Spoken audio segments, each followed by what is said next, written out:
સતગુરુ નીતિન સાહેબ આ સત્સંગમાં સમજાવી રહ્યા છે. કબીર મંસૂરની વાણી છે. સત્ય નામ, વિદેહ નામ, નિશબ્દ નામ, આના ઉપર સત્સંગ છે કે કોનું નામ સત્ય નામ છે, કોનું નામ નિ અક્ષર નામ છે, કોનું નામ અબોલ નામ છે. કેમ કે કાળના દૂતોએ તમને એવા ભરમાવી દીધા છે કે વાત તો સતનામની કરે છે, પરંતુ સતનામની જગ્યાએ મંતર પકડાવી દે છે, કાળનું અને અક્ષર પુરુષનો ઓહમ સોહમ જપાવીને જીવન બરબાદ કરી દેવાનું ષડયંત્ર રચી નાખ્યું છે કાળ ભગવાને, અને તમે ષડયંત્રમાં ફસાઈ ગયા હતા. પરંતુ હવે પરમાત્માની એવી દયા થઈ છે કે તમે ષડયંત્રમાંથી બહાર નીકળી આવશો. પણ જ્યારે પૂર્ણ વિવેક લગાવશો કે તમને શું સમજાવવામાં આવે છે, તમને શું કહેવામાં આવે છે, કેમ કે કહેવાવાળા તો ફક્ત કહી શકે છે, સમજાવવાવાળા ફક્ત સમજાવી શકે છે, પરંતુ સમજવાનું તો તમારે જ છે. સમજને ગ્રહણ તમારે કરવાની છે. પોતાના જીવનમાં સત્યને તમારે લાવવાનું છે, કોઈ બીજાએ નથી લાવવાનું. એટલે વારંવાર કહું છું કે બીજાની ઉપર નિર્ભય રહેવાનું છોડી દો. પોતે પોતાને જાણો કે હું કોણ છું. અરે હું 5 તત્વ 25 પ્રકૃતિ મન માયા નથી. આ બધું તો મારા લીધે ચાલી રહ્યું છે. અરે હું શ્વાસ પણ નથી. આ શ્વાસ પણ મારા લીધે જ ચાલે છે. જો હું નહીં તો શ્વાસ નહીં. કબીર મંસૂરમાં લખેલું છે જ્ઞાનીજીના નામ. સદગુરુ કબીરજીને જ્ઞાનીજી કહે છે, અને કબીર સાહેબને પરમાત્મા કહીએ છીએ. અને જ્ઞાની તો એક જ છે દુનિયામાં, અને તે જ સદગુરુ છે, તે જ અકાલ પુરુષ છે, તે પરમપિતા પરમાત્મા છે. તેને કબીર સાહેબ કહીએ છીએ. તો તેના અહીં નામ છે, થોડાક પ્રગટ છે અને થોડાક ગુપ્ત છે. પ્રગટ નામ છે જે 4 યુગમાં પ્રગટ થઈને પોતાના મુખે કહેલા. સતયુગમાં સતસુકૃત, ત્રેતામાં મુનિંદર, અને દ્વાપરમાં કરુણામય, અને કળયુગમાં કબીર. આ 4 નામ પ્રત્યક્ષ છે. હવે આગળ કહેશે સતસુકૃત, મુનિંદ્ર, કરુણામય અને કબીર સાહેબ. આ 4 નામ 4 યુગમાં પ્રસિદ્ધ થાય છે.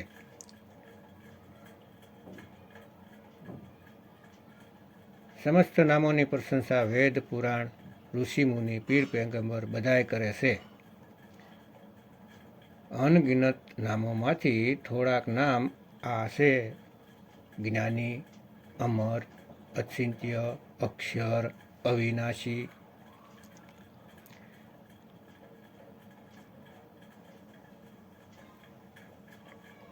અવિનાશી એટલે બોલાય છે અવિનાશીની આરતી ગાય સત્ય કબીર. તે અવિનાશી સ્વયં તેવો છે. પોતાની જ આરતી કરે છે. ખુદને તે જાણે છે અને આપણને પણ કહે છે કે તું ખુદને ઓળખી લે. તું પણ તે અવિનાશીની આરતી કરી લે જે તું છે. નિજરૂપ છે. તે કોઈ બીજાનું નામ જપવાનું નથી કહેતા. કોઈ નહીં, પણ સમજી જાઓ. ભક્તો તો કહે છે આદિ બ્રહ્મ, અમરપુરવાસી, અદલી, આમી, અચી, અજાવન, આદિ, સત્યમત, પરમાનંદ, અખિલ, સ્નેહી, સત્યનામ. આ જે સત્યનામ લખેલું છે તે સાહેબનું ગુપ્ત નામ છે, જે નામને સંત હંમેશા પરમાત્માના રૂપમાં યાદ કરે છે, નહીં કે કાળ ભગવાનને અને અક્ષર પુરુષને. પરમમાં ના રહેશો. દાદુજીએ તેને સત્ય રામ કહ્યું છે, નાનકજીએ તેને સત્યનામ કહ્યું છે. સત્યનામ વાહગુરુ વાહગુરુ તે છે સત્યનામ, જેનું સુમિરણ કરવાથી પાપીમાં પાપી, ખરાબમાં ખરાબ માણસ પણ તરી ગયા, ભવસાગર પાર થઈ ગયા, ફક્ત સત્યનામથી. પછી તેને કોઈ સાર નામ નથી લેવું પડ્યું.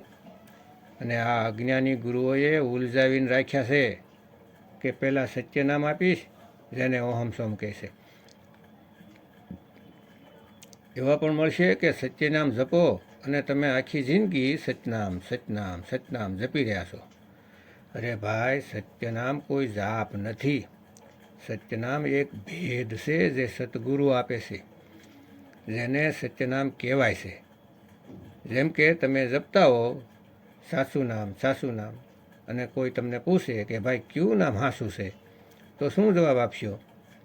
જેવી રીતે કે મીઠું ફળ, તેને કોઈ પણ જપવા લાગે કે મીઠું ફળ મીઠું ફળ મીઠું ફળ. અરે ભાઈ, કયું ફળ મીઠું છે એ બતાવો ને. તો સત્યનામ જપવાનું નથી, પણ સત્યનામ છે હું તે બતાવો. તો અહીં ગુપ્ત છે સત્યનામ. कोटि नाम संसार में इनसे मुक्ति न होय, और गुप्त नाम सतपुरुष का पावे बिरला कोई. તે સતપુરુષનું જે નામ છે તેને જ સત્યનામ કહે છે, જે ગુપ્ત છે. અને તે ગુપ્ત ભેદ સતગુરુ બતાવે છે સત્યનામનો. અને તે લેવા આપવાની ચીજ નથી, તે આપણી પાસે ઓલરેડી છે. અરે ઘરમાં પડી વસ્તુ સૂઝે નહીં, और બહાર ઢૂંઢન જાશી, જલમે મીન પ્યાસી, મોહે દેખત આવે હાંસી. વસ્તુ ઘરમાં પડી છે અને એવા ગુરુ ભરમાવે છે કે જે વસ્તુ મારી પાસે છે તે આખા બ્રહ્માંડમાં નથી. અરે તે ઘટઘટમાં છે, પણ તને નથી દેખાતી. તમને મોતિયાબીન થઈ ગયો છે એટલે તમને નથી દેખાતું, પરંતુ સતગુરુને ઘટઘટમાં પડેલી વસ્તુ દેખાય છે. અને તે વસ્તુનો લખાવ કરવા આ દુનિયામાં આવે છે. આગળ કહે છે, સત્પુરુષ વિદેહી, નિષ્કામી, નિઅક્ષર, અવિગત, અગમ, અપાર, અનંત, અભેદ, અચલ, અક્ષય, અગોચર. જે હાલતા ચાલતા નથી, જેને અડોલ કહે છે, તે આવતા જતા નથી શ્વાસની જેમ ઉપર અને નીચે. પાણીમાં ડૂબકી મારો તો ત્યારે શ્વાસ રોકાઈ જાય છે, પછી નથી ઉપર જતો કે નથી નીચે આવતો. તો શ્વાસમાં સત્ય નામ નથી ભાઈ. અક્ષય, અગોચર, અલેખ, અભય, અવગાહ, પુરુષ, પુરાણ, હંસપતિ, ભવસાગર તારણ, અરૂપ, જેનું કોઈ રૂપ નથી, અરૂપ, અથા, અનાજાત, સચ્ચિદાનંદ, યોગ સંતાપન, સુખસાગર, સુરતનામ, અકુર, શુભદાની. કેટલાય નામ છે, જુઓ તે શબ્દગુરુના. ગરીબદાસજી કહે છે, હમ હે શબદ, શબદ હમ માહી, ઓર હમસે ભીન ઓર કશું નહીં. આ વાણીને ખોલીને બતાવો ભાઈ, ક્યાં શબ્દ ગરીબદાસજી છે? શું 52 અક્ષરના છે? અરે તમે વાણી નથી ખોલી શકતા. આ ભેદની વાણી છે ભાઈ. તમે ફક્ત નામ જ જપી શકો છો, પોપટની જેમ રટણ કરી શકો છો. કોઈ પણ અધૂરા ગુરુ વેદ પુરાણ બતાવીને કોઈ પણ મંત્ર આપી દેશે અને અવિવેકી કંઈ પણ જપવા માટે તૈયાર થઈ જાય છે, કેમ કે તમારો વિવેક સૂતેલો છે. તો જાગી જાઓ, તે સાર શબ્દ પરમાત્મા છે, તેને જ શબ્દ ગુરુ કહે છે. આગળ કહે છે અંબુદીપ, આ પણ કબીર સાહેબનું જ નામ છે. અરે લોક અલોક શબ્દ હે ભાઈ, લોક અલોક શબ્દ જ છે અને શબ્દ જ કબીર સાહેબ છે. તે અંબુદીપ લોક જ કબીર છે, જ્યાં સુરતી રહે છે. પુરુષોત્તમ, સર્વમયી, સાધુમતી, ભક્તરાજ, સત્ય સંતોષ, સ્નેહી, નિશબ્દરૂપ, અવિચલ દેહી, પ્રાણનાથ, અમૃતવાણી, સત્યલોકપતિ, સતગુરુ, અમૃતવાણી કબીર સાહેબના જ નામ છે, જેને ધૂરની વાણી કહેવાય છે. જન્મ નિવારણ, બંદી છોડ, બંધ મુક્તાવન, શીલરૂપ, ધર્મરાય, શિર મર્દનહાર, અમોલ, અબોલ, અશોષ, અંતર્યામી, પરિચય પર સંદીપ, ગુપ્ત, વિદેહ, નિશબ્દ, શબ્દ, સત્ય શબ્દ, અજાવન, નિતત્વ, વિહંગમ, અગ્ર, અર્ધ, અજાત, અર્ધસ્થિત, સંજીવન. લો કેટલા નામ છે. હવે કોઈ આ નામને જપવા લાગે અને કહે કે પહેલાં સાર નામ આપીશ, પછી સત્ય નામ આપીશ, પછી સત્ય શબ્દ આપીશ, પછી વિદેહ નામ આપીશ, પછી ગુપ્ત નામ આપીશ, પછી અબોલ નામ આપીશ. અરે ભાઈ, ગમે તેટલા નામ જપી લ્યો, તે એક જ પરમાત્માના જ નામ છે. હજુ સમજી જાઓ, નહીતર 84 તૈયાર છે. કોઈ નહીં બસાવી શકે મારા ભાઈ, કોઈ નહીં. સમજી જાઓ, શબ્દ ગુરુને સમજી જાઓ, સત્ય નામને હદ કરી નાખી છે. કોઈ ઘરની સમસ્યા બતાવે તો કહેશે કે 1100નો પાઠ કરાવી લ્યો, 11,000નો યજ્ઞ કરાવી લ્યો. પંડિત બની ગયા છે કબીરપંથી, પંડિત. અરે કબીરના નામે પૈસા ખાવાનું બંધ કરો. આ એક એક પાય તમારે પાછી આપવી પડશે, સમજી જાઓ. બળદ બનીને આવવું પડશે અને આખી જિંદગી હૂકું ઘાસ ખાઈને ખેતરમાં હળે જોડાવવું પડશે. ગધેડા ઘોડા બનીને આખી જિંદગી ભાર ઉપાડવો પડશે. ગરીબોના પૈસા ખાઈ રહ્યા છો તો પછીએ નહીં, હજી પણ રોક લગાવો, સમય છે ત્યાં, નહીતર શું થશે માલિક જ જાણે. એટલે કહું છું, સત્ય નામને સમજીને સાર શબ્દ પરમાત્માની શરણમાં આવી જાઓ અને આ ગોરખ ધંધા કબીરના નામે બંધ કરી દો મારા ભાઈ.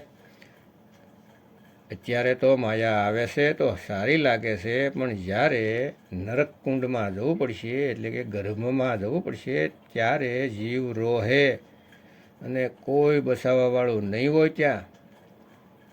કેમ કે તમે બંદી છોડના નામ પર લોકોને લૂંટી રહ્યા છો. કોઈ નહીં છોડાવે. તો સમજી જાઓ, સમજી જાઓ, સમજી જાઓ. તો ભાઈ, તમારા વિવેકને જગાવો અને સત્ય નામ સાર શબ્દ પરમાત્માને ઓળખી લ્યો. નહીંતર તો આ માનવ જન્મ ચાલ્યો ગયો, પછી કાંઈ થવાનું નથી. 184 ભરમ કે પોપે અટકે આય, ઓર અબકી પાછા ન પડા તો ફિર 84 જાય. આ વખતે સત્ય નામનો ભેદ તમને નહીં મળે તો કોઈ નહીં બસાવી શકે મારા ભાઈ. તો ભક્તો, આ દાસની એક જ અરદાસ છે કે તમે લોકો જાગી જાઓ. હવે સમય આવી ગયો છે જાગવાનો. સત્સંગમાં કોઈ કમી નથી રાખી તમને સમજાવવા માટે. તો તમે વિવેક જગાવો. તમે અજન્મા છો, આ શરીર જન્મે છે, તમે આત્મા છો મારા ભાઈ. તમને કોઈ કાપી નથી શકતું, કોઈ બાળી નથી શકતું, કોઈ મારી નથી શકતું. બસ વિશ્વાસ કરો અને પોતાના નિજ રૂપને નિજ નામને પ્રાપ્ત કરો અને હંમેશાની માટે અમર થઈ જાઓ, મુક્ત થઈ જાઓ. વારંવાર ગર્ભમાં આવવું જવું ખતમ થઈ જાય મારા ભાઈ. તે સત્ય નામને મેળવી લ્યો. અરે સત્ય નામ કો સિમર કે તર ગયે પતિત અનેક, यही कारण नहीं छोड़िए एक सत्य नाम की टेक. મતલબ સાર શબ્દની ટેક, શબ્દ ગુરુની ટેક જે સત્ય નામને મેળવી લેશે તે હંમેશા માટે મુક્ત થઈ જાય છે, જીવતા જ મુક્ત થઈ જાય છે. તો સત્ય નામને જાણો, વિવેક જગાવો, સતગુરુ નીતિન સાહેબના સત્સંગ સાંભળો. યુટ્યુબમાં કહત કબીર સુનોભાઈ સાધો ચેનલમાં ક્રમવાઇઝ સત્સંગ સાંભળો અને પોતાના જીવનું કલ્યાણ કરો. જય ગુરુ નીતિન સાહેબ, જય ગુરુ વૈરાગ સાહેબ, જય ગુરુ મદન સાહેબ, જય જય મુક્તિના દાતા કબીર સાહેબની જય.